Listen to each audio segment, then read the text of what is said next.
اعوذ باللہ من الشیطان الرجیم بسم اللہ الرحمن الرحیم صلی اللہ علی حبیبہ سیدنا محمد وآلہ وصحابہ وسلم۔ سب سے پہلے ہم قرآنی آیات کا ترجمہ کرتے ہیں جو کہ غسل جنابت کے بارے میں بتائی گئی ہیں، اس کے بعد ہم احادیث کا حوالہ دیتے ہیں۔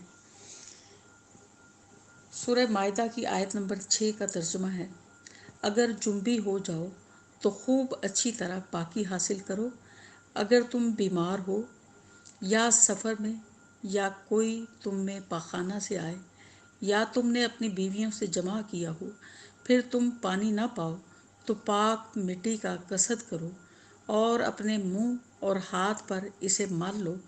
اللہ نہیں چاہتا کہ تم پر تنگی کرے، لیکن چاہتا ہے کہ تم کو پاک کرے اور پوری کرے اپنی نعمت تم پر، تاکہ تم اس کا شکر ادا کرو۔ پھر سورہ نساء کی آیت نمبر 43 اس کا ترجمہ ہے: اور اللہ کا فرمان ہے، اے ایمان والو، نزدیک نہ جاؤ نماز کے جس وقت تک کہ تم نشہ میں ہو، یہاں تک کہ سمجھنے لگو جو کہتے ہو، اور نہ اس وقت کہ غسل کی حاجت ہو مگر حالت سفر میں، یہاں تک کہ غسل کر لو۔ اگر تم مریض ہو یا سفر میں یا آئے ہو تم میں سے کوئی قضائے حاجت سے، یا تم پاس گئے ہو عورتوں کے، پھر نہ پاؤ تم پانی، تو ارادہ کرو پاک مٹی کا، پس ملو اپنے منہ کو اور ہاتھوں کو، بے شک اللہ معاف کرنے والا اور بخشنے والا ہے۔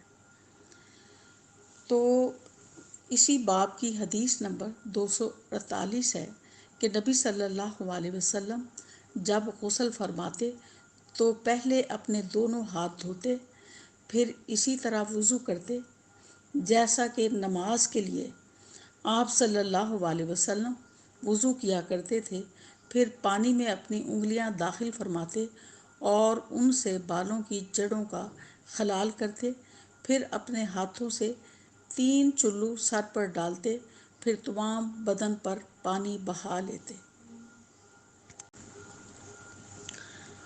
اسی باب کی حدیث نمبر 249 ہے کہ نبی صلی اللہ علیہ وسلم نے نماز کے وضو کی طرح ایک مرتبہ وضو کیا، البتہ پاؤں نہیں دھوئے، پھر اپنی شرمگاہ کو دھویا اور جہاں کہیں بھی نجاست لگ گئی تھی اس کو دھویا، پھر اپنے اوپر پانی بہا لیا، پھر پہلی جگہ سے ہٹ کر اپنے دونوں پاؤں کو دھویا۔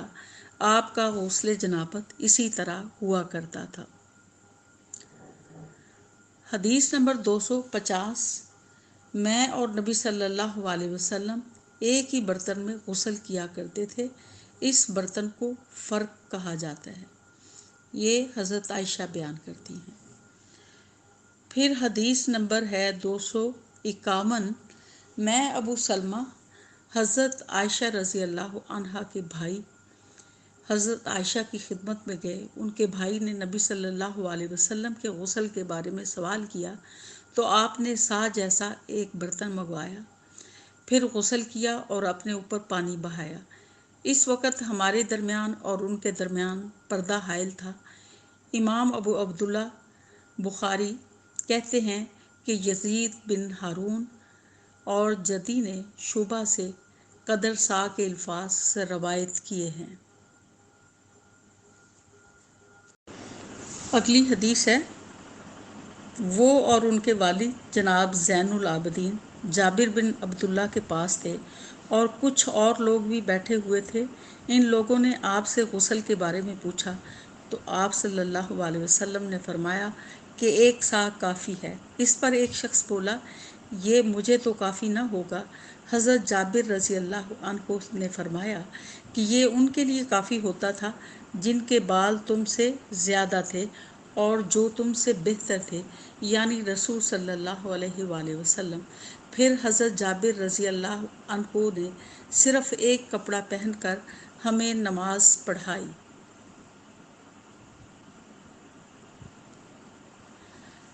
اگلی حدیث ہے کہ نبی صلی اللہ علیہ وسلم اور حضرت میمونہ رضی اللہ عنہا ایک برتن میں غسل کر لیتے تھے۔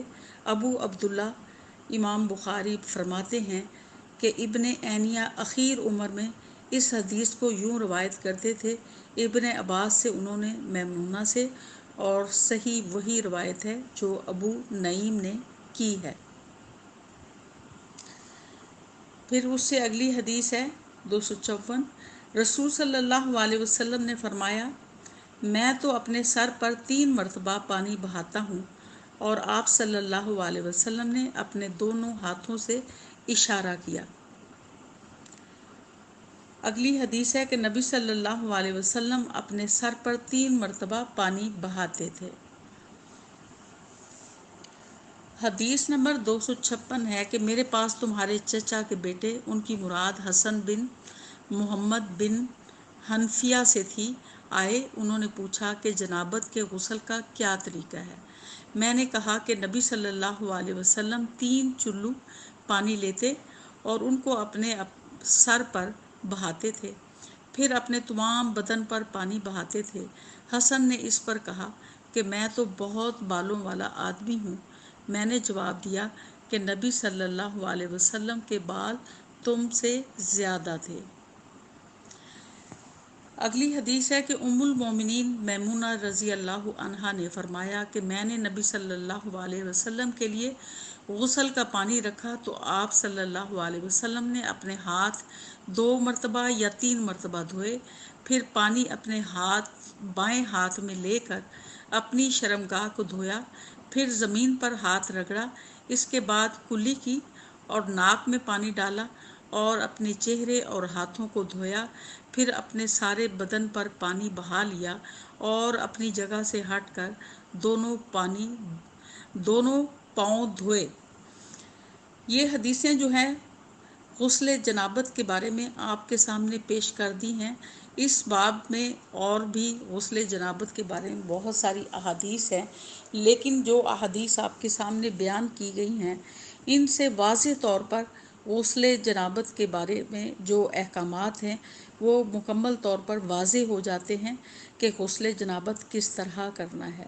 تو اگر غسل جنابت میں کوئی غلطی رہ جاتی ہے، یعنی کوئی جسم کا عضو جو ہے خشک رہ جاتا ہے یا بالوں کا کوئی حصہ خشک رہ جاتا ہے تو کوئی نماز اور کوئی عبادت قبول نہیں ہوتی، انسان جو ہے وہ پاک نہیں ہوتا، اور اللہ تعالیٰ جو ہے وہ پاک رہنے والے لوگوں کو پسند کرتا ہے اور انہی کی عبادت قبول کرتا ہے۔ اگر پاکی کے بغیر عبادت کی جائے تو وہ قبول نہیں ہوتی۔